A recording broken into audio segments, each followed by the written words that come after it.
Hey, y'all. Welcome to Shades of Brown, the podcast that discusses the ever-evolving and sometimes contradicting thoughts of a Black millennial. I'm your host, AlyB, and thank you so much for being here for another episode. And if you're new to Shades of Brown, hey. This week, we have an incredible guest with us. She is Ebone, a.k.a. the professional homegirl. Okay. She is an entrepreneur with a passion for storytelling that has inspired her to create a platform where women of color don't have to look far to see themselves. She's a powerful force in podcasting. She has a podcast called the PHG Podcast, which stands for the Professional Homegirl. And she uses her voice to amplify other women. So not only will they be seen, but most importantly, heard.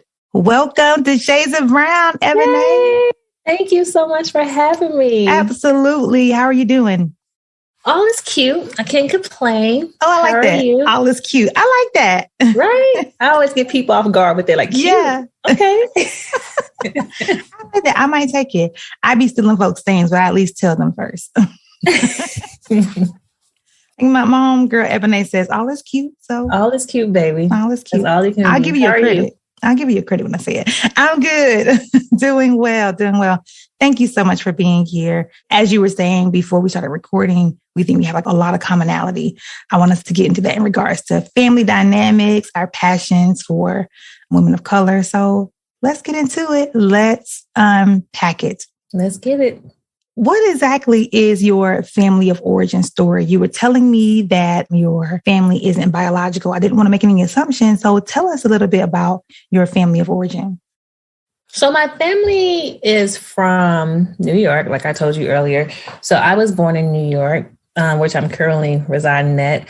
And I moved to Tennessee when I was a child. Okay, Tennessee. I love Tennessee. I miss Tennessee. Hey, my Tennessee family. I know. I went back home, not to get off subject, but I went back home for homecoming. Mm-hmm. And oh my God, I just missed the country, Tennessee self. It was just so much fun to see my friends and to be able to do things that I know I wouldn't normally do in New York, because obviously it's two different types of cities. So shout out to Nashville. Yes, I'm obsessed with Nashville. I miss it so much. It ain't grown so much. I said Nashville did not look like this when I was here. Yeah. When I moved there, we are so left field, but it's okay. When I moved there, I grew up in Alabama. So I had visited Nashville several times actually, but it was never like the it place. It's just Nashville, music city, country place, whatever. But when I moved there in 2018, I was like, it's lit. Right. It is so lit. I'm like, it's like Atlanta now. Yeah, it's crazy. I love it. I love it so much. Okay, go ahead. Continue. So I was saying that I grew up in Tennessee, Memphis, went to school there, went to college in Nashville. And 10 years ago, maybe now 11 or 12 years ago, I moved back to New York because my grandmother had Alzheimer's. Wow. Yeah. Wow.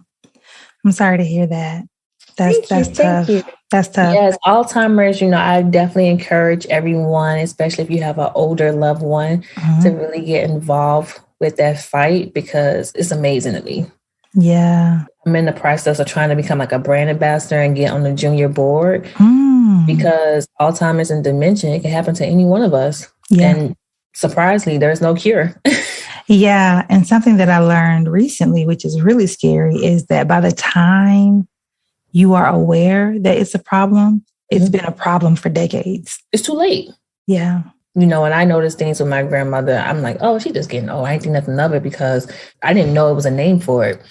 And by the time I found out, or we discovered that, this is Alzheimer's, which later transitioned to dementia, it was too late. So if you definitely seen somebody with signs of it, hop on it now, because there's no slowing it down. Yeah. Oh, man.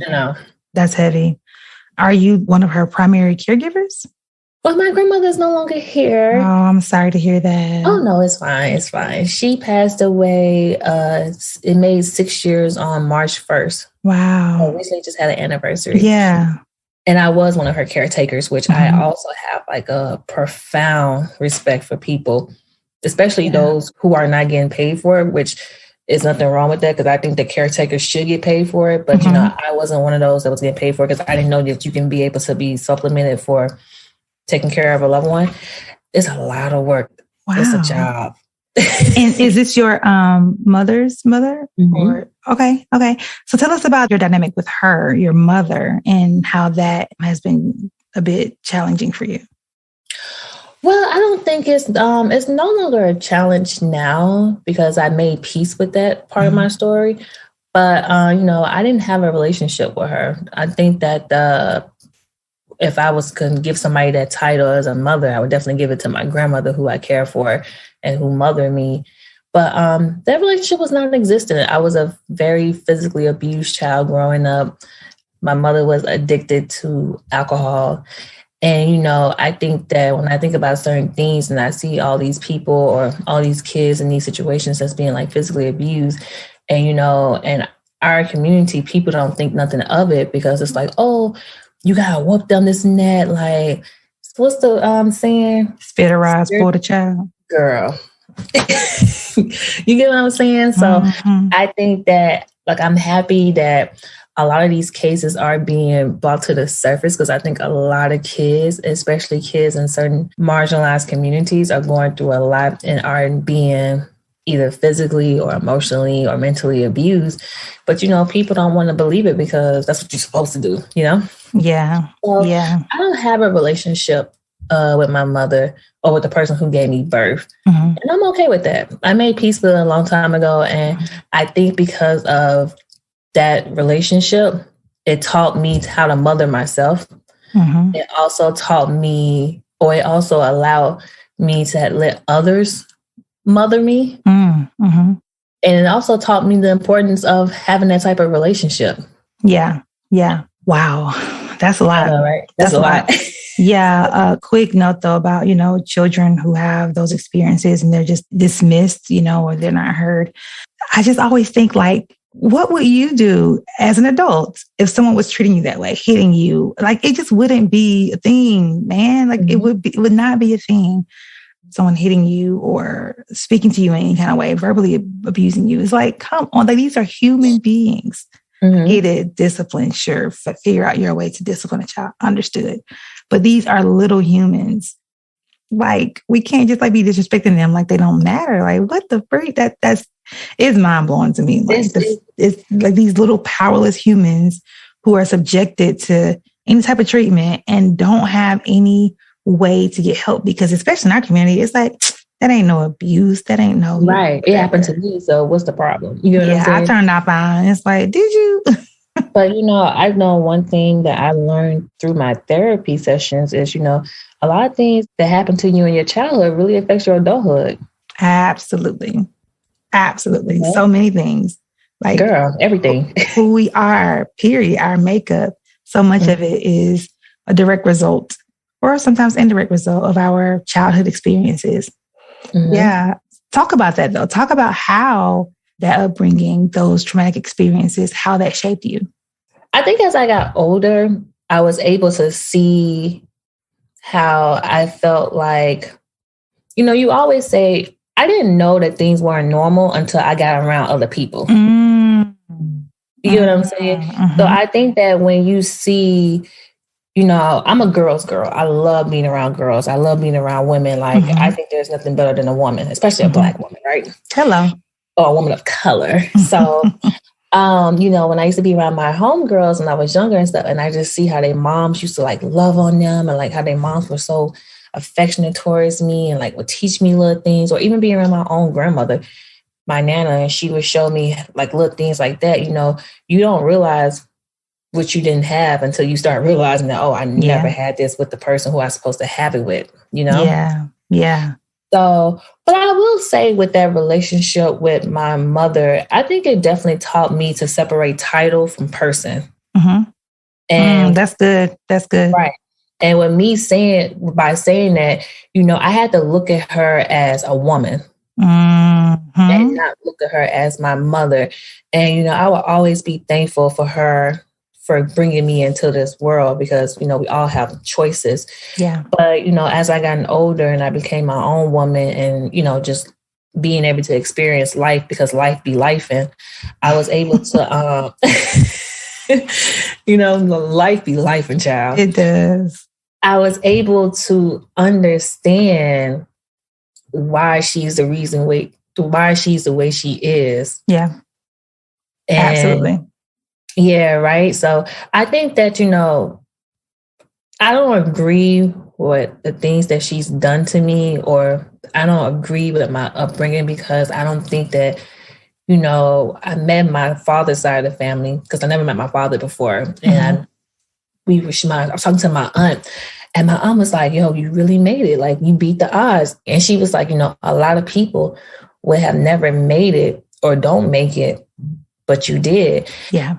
And, it really just taught me to look at things from a woman's viewpoint, and just, like I said, I don't agree with the things that my mother did to me, but I understand why she did some of the things. And I can only imagine, raising a child is not easy, especially when you thought you was going to be doing it with a partner that you was in love with. Yeah. And, I was a love child.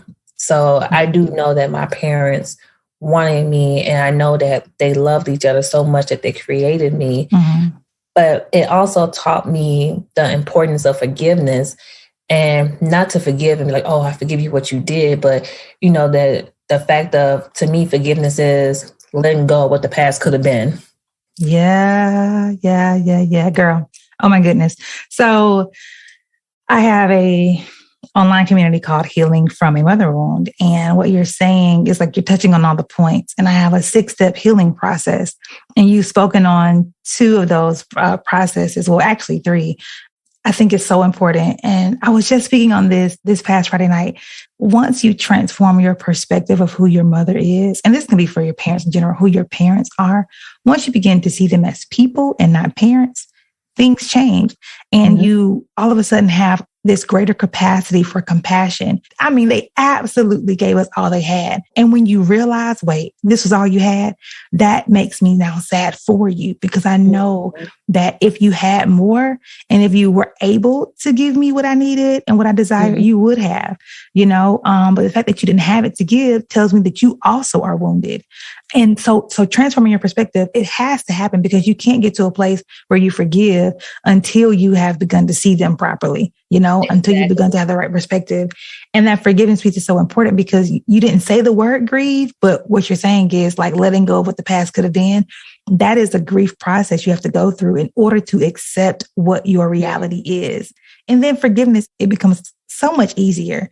I mean, for me, I was just tired. Like, I'm tired of this narrative of like, oh, I didn't have no mom, I didn't have no dad. It got to get to a point where like, you just got to take responsibility of how you're going to move forward. Yeah. I may not have had anything to do with my past, but I definitely got something to do with my future. And that's not my name. Word. You get what I'm saying? Yeah. So it just gets to a point where it's just like, I want more for myself. Like, I know I can do it. And I was reading something the other day, because I read a lot. And one of the quotes I read is like, sometimes people be thinking that, oh, when I get to the end of the tunnel, there's going to be light. But it's like, no, the light is within you. Like, you are the light. Like, you get what I'm saying? Like, you're going to get through the tunnel because of who you are and what you're made of and the things that you have overcame by yourself. And I think that if it's another thing that I think that my relationship with my mom has taught me is to lean more into myself. I didn't have that compass that a lot of people have. So the fact that I'm able to lean into myself and to trust in God and like to really like navigate through this world off of the things that I experience, the things that I know, I think that's a blessing within itself. Absolutely. Absolutely. And it's a part of the journey. What you're speaking to is the reparenting of ourselves. And that's how we heal our inner child. You talk a lot about, owning your story. How did you come to this place where you're like, okay, I'm going to be the owner of my story. I am no longer victim. I don't want to have this narrative. I'm sick of it. I'm tired. How did you get to that place where you took full ownership of your story and then, the ability to create your own future? Well, it wasn't an easy ride, child. So we're going to start from, I think my close friends and stuff always knew like my story, because I'm an open book. Like I love the kiki, right? But I think that it really came to surface when my grandmother passed away 6 years ago. And, at that time, mental health and therapy and all this other stuff wasn't as attractive as it is now. So, I was going through a depression. My hair was falling out. just really just going through it because I lost somebody that was like, very influential. Like I am who I am because of who this person was to me. Yeah. And, I just wasn't processing it well. So I ended up finding this Black woman. She was a therapist and we just started just doing the work.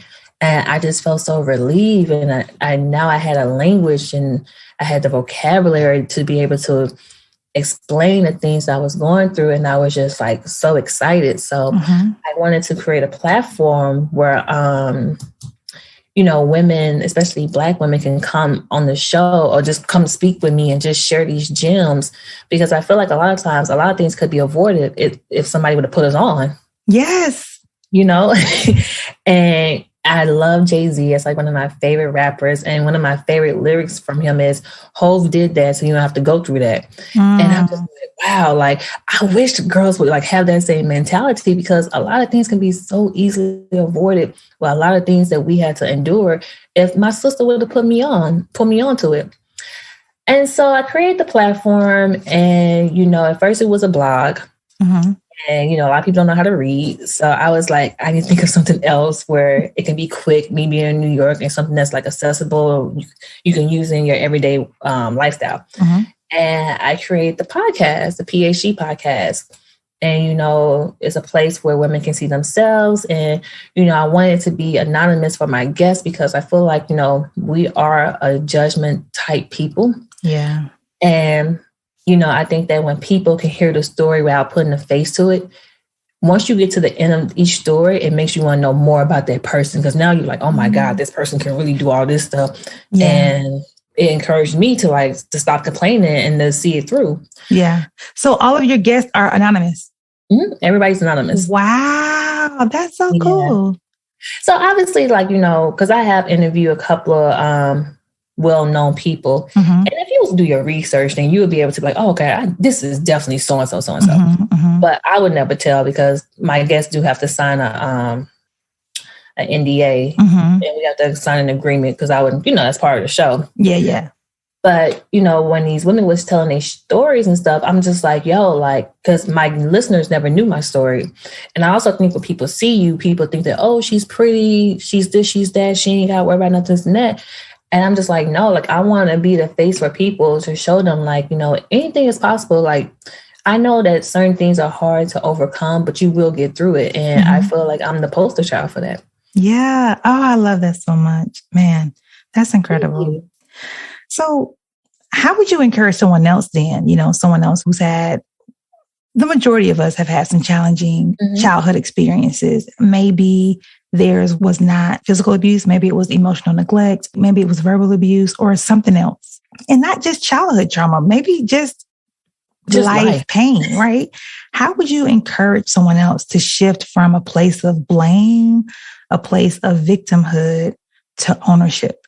I think for one, allowing yourself grace. I think a lot of times when people, oh, you made a bad decision, but sometimes that bad decision is the only decision. Yeah. You know what I'm saying? And I also feel like, I did a lot of things that the current me doesn't agree with, but the current me is also saying to the old me, girl, I get it, because you was in survivor mode. That's so good because we do that. We get into a place where we begin to heal, begin to overcome, begin to evolve. And then we begin to judge the former versions of ourselves. And that's just not cool. Yeah. Girl, I be talking to myself and I'm like, girl, you're a good one because I don't know how you did it because I couldn't do it. Yeah. Not in this mind state. So I think that people have to give yourself grace, and forgive yourself. Being in this thing called life and, not having the support that you may need at that moment, that's hard. Yeah. And that's a lot. And surviving on your own and trying to figure things out, especially with everything that's going on in this world that's outside of our control, it's not easy. So I think for me also, when I do my podcast, it literally just gives me a reason to be like, you know what? It opens your eyes up to certain things because you be thinking you be going through things, but it's people going through way worse. Yeah. And got a positive attitude about things. Yeah. So who am I to be complaining about certain things when this person is making things happen by the skin of their teeth? Yeah. Yeah. Yeah. You know what I'm saying? So I think that also by giving yourself grace, also just forgiving yourself. Like once you get past the grace and the forgiveness, the last thing you have to do is just move forward and hold yourself accountable. Like, yo, I know I'm going to do this by this date. I'm going to keep it going. Once I get this done, I'm going to keep it going to the next date. Like, that's all you can do is just take it one step at a time. Yeah. I love that. I love that. Thank you. And I appreciate you for giving the practical ways too, because sometimes we get so caught up in the big picture of all of this stuff that we don't realize, like, okay, yeah, but what does that look like on Monday?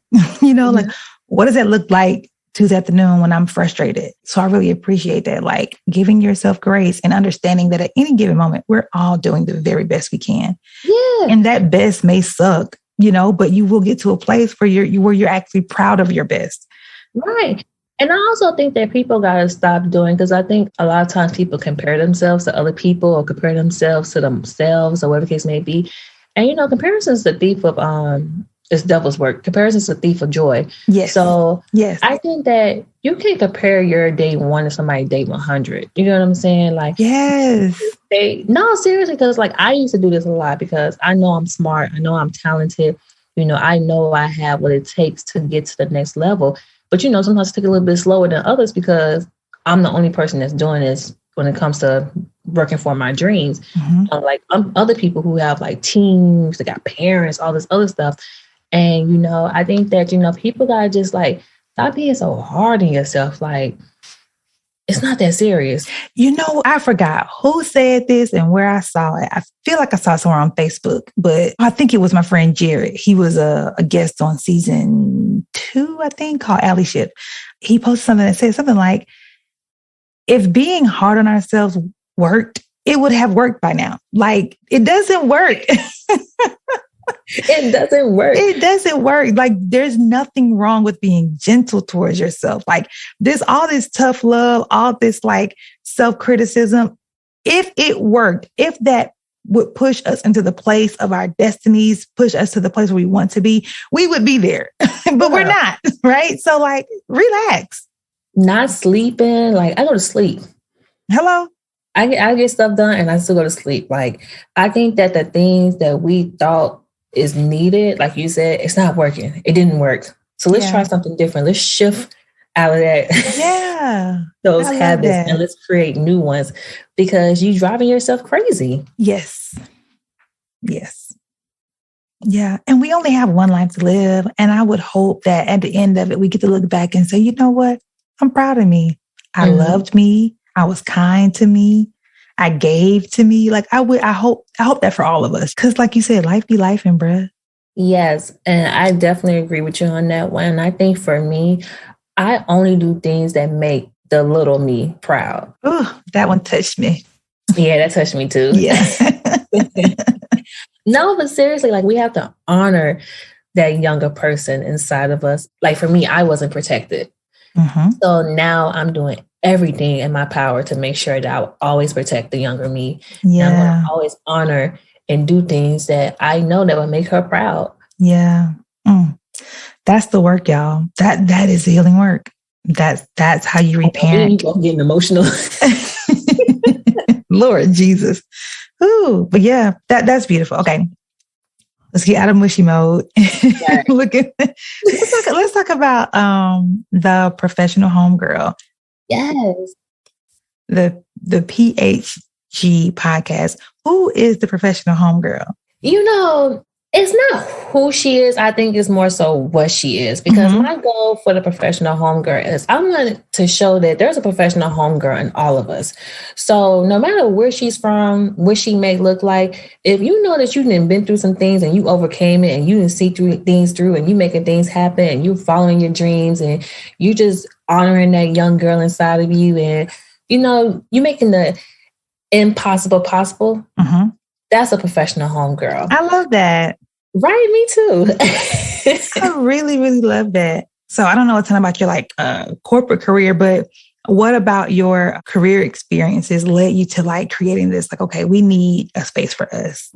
So there's two things. So when it comes to my me working my 9-to-5 child, I always knew when I was a young girl that I always wanted to be an entrepreneur. Wow.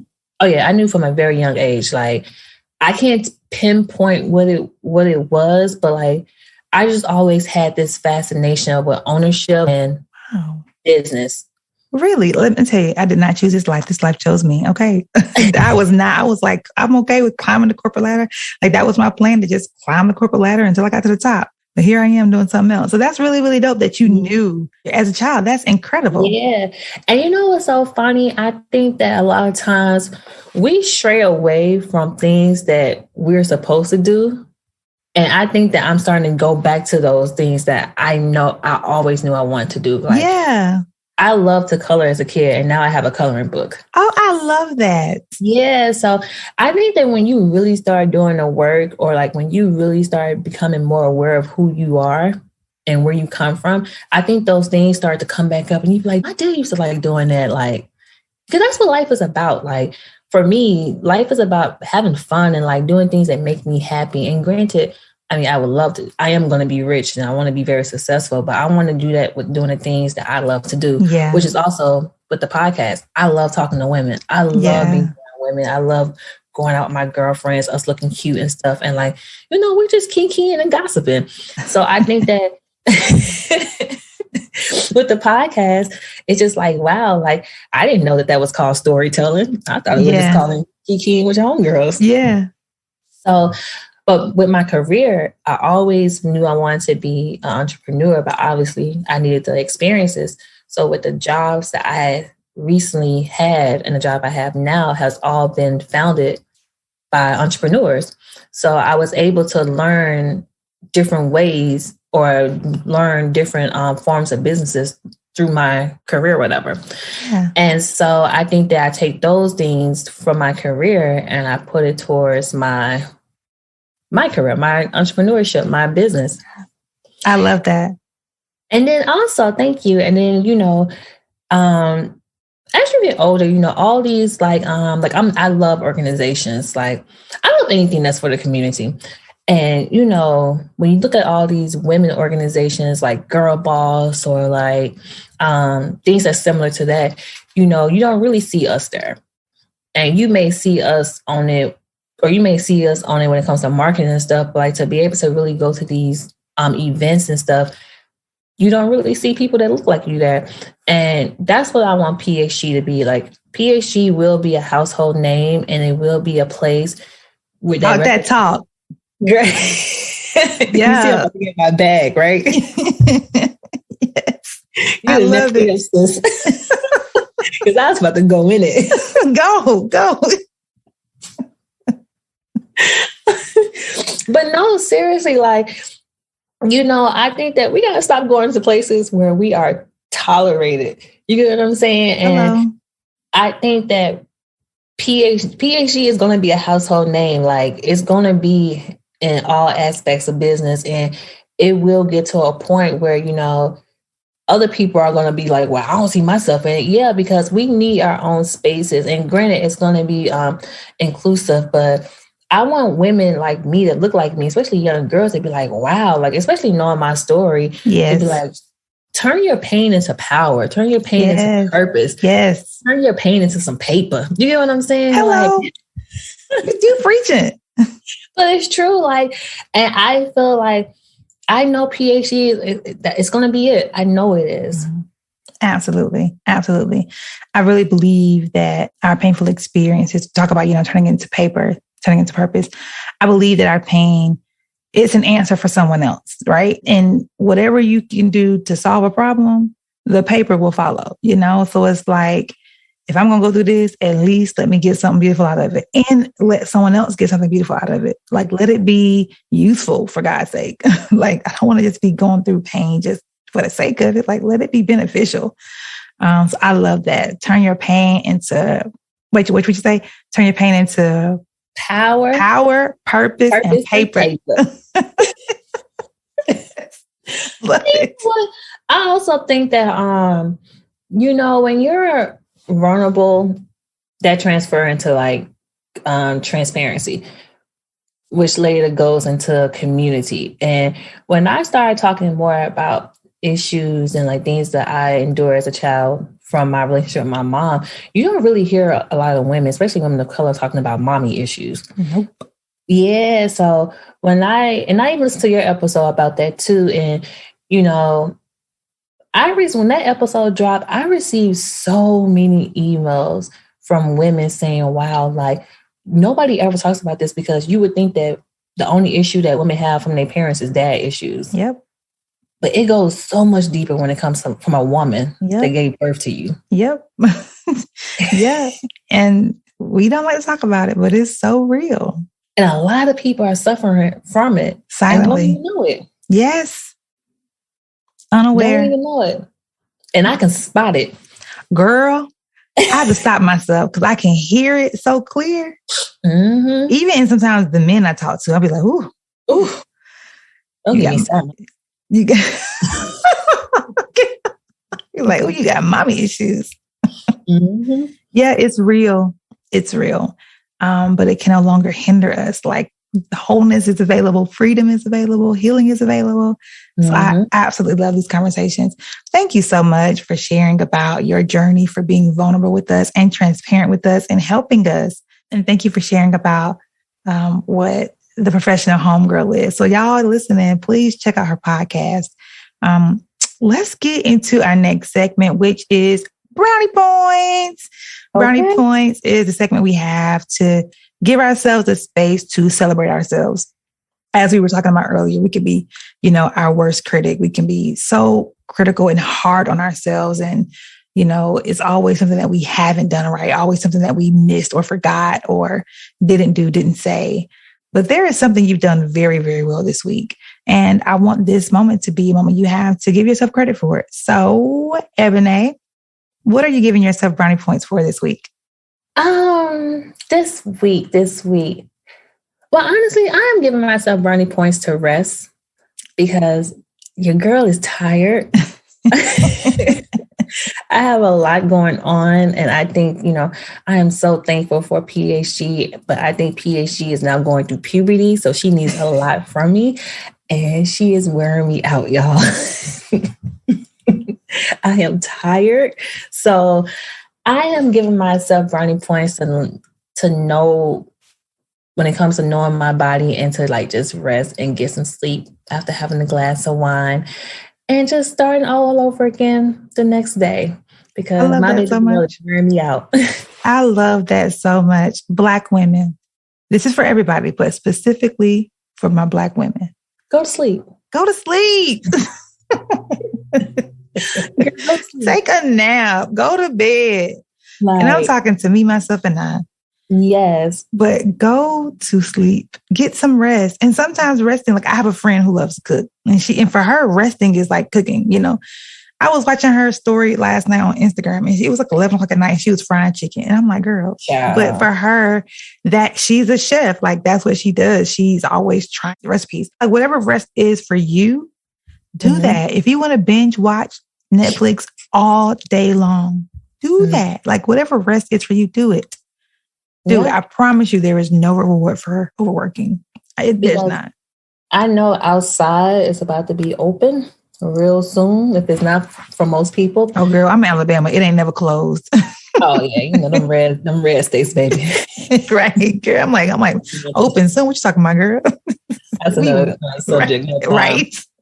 But I know that I have a lot of things, a lot of work coming up. So if I can try to get my sleep on now, let me do it because it's a lot to be accomplished. It's a lot to be done. Yeah. A lot of goals I want to hit this year. So wonderful.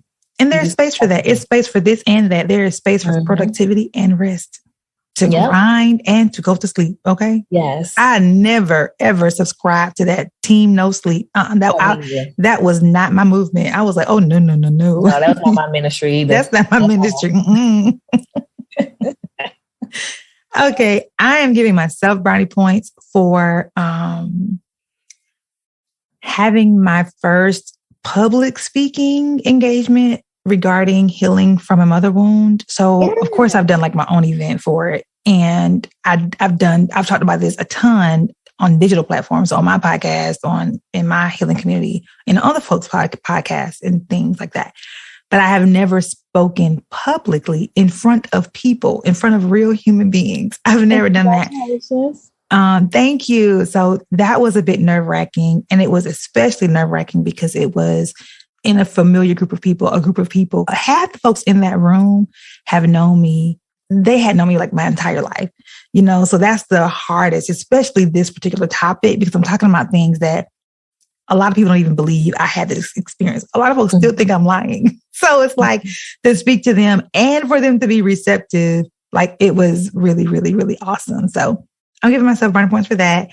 And I didn't like stutter too bad or like, it was okay. It was okay. It was cool. No, I think that the more you do it, the more comfortable you're going to be. But I think the work that you're doing is so necessary. Even when I listened to your episode and you was talking about like how like your mom can gaslight you or your siblings. And I'm like, wow, like I think that even at this point, like a lot of people don't have the language to describe the things that they're going through. So even if you are nervous, just keep pushing through because you are definitely helping somebody out there. Thank you. Thank you so much. I appreciate that. I really, really do. But yeah, it's like, hey, I'm out here now. I'm mashing the gas. Like whoever, I'll help whoever. I want to see our families whole. I want to see our families free. So if that means I've got to do some uncomfortable stuff, then oh well, like I'm with it.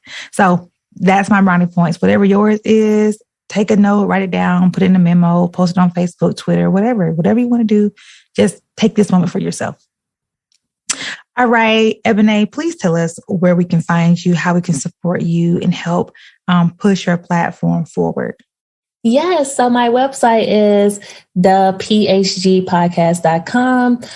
You can follow me on Instagram at the Professional Homegirl and at the PHG Podcast. If you got a little extra coins and you would love to support us because we are trying to take these stories globally. So definitely make sure to support us at buymeacoffee.com/the PHG Podcast. And if you got a little extra set of coins, if you'd like to support us on a reoccurring basis, you can definitely go to patreon.com/the PHG Podcast. And one more thing, I had recently just came out with a coloring book and it's interactive and it's super cool.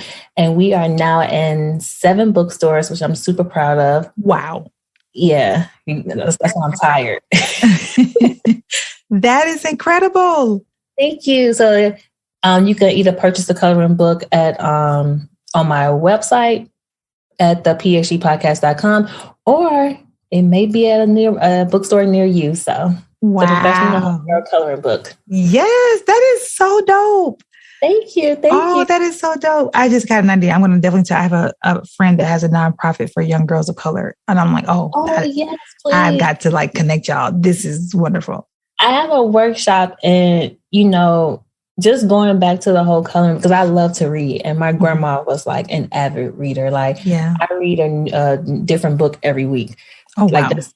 Yeah. So I have a lot of books and, just going back to coloring books. And when I was doing my research on it, I'm like, wow, like I don't really see a lot of coloring books that look like us. Like, yeah. From like they so boring. And so it's like, how many geometric shapes can you color in? Or how many different hairstyles can you color? Like no shade, no teeth, but that's kind of like boring. But so I'm really excited about the work with the color books that I'm doing. And the one thing that stands out about my coloring book is every page has a QR code. So when you scan the QR code, it takes you to the story of the page that you're coloring. Wow. I know, that is right? So creative. Thank you. I love that. And it goes into like who you are as a storyteller. Oh, I just love that. That's so cool. Oh, it's so cool. Like I'm very proud of myself. So I'm working on the second coloring book and I'm just like, I'm about to really push it because if I know people wanted to color all this time, I would have been did this. Wonderful, wonderful. All right, y'all. Please go support. Go follow, go subscribe, do all the things. Well, thank you so much, Eboné. This was incredible. We really do have so much in common. I swear, I feel like I'm listening to myself talk. This is crazy. So thank you again. Well, thank you. Thank you so much for having me on your platform. Thank you for the amazing questions. I told you this before, but I want to definitely tell you in front of your audience that I was very impressed with your questions because a lot of times when people ask to speak to me, they don't really get to know more about me, but more about what I do. So I really appreciate that because it speaks to who you are. Absolutely. As a storyteller. And I really appreciate it. Thank you for that. Thank you. Oh, I needed that love. I appreciate that. All right, y'all. I want to leave you with this. I hope that you be well, love well, and be loved well. You deserve that. Yeah. Till next episode. Bye. Bye, everyone.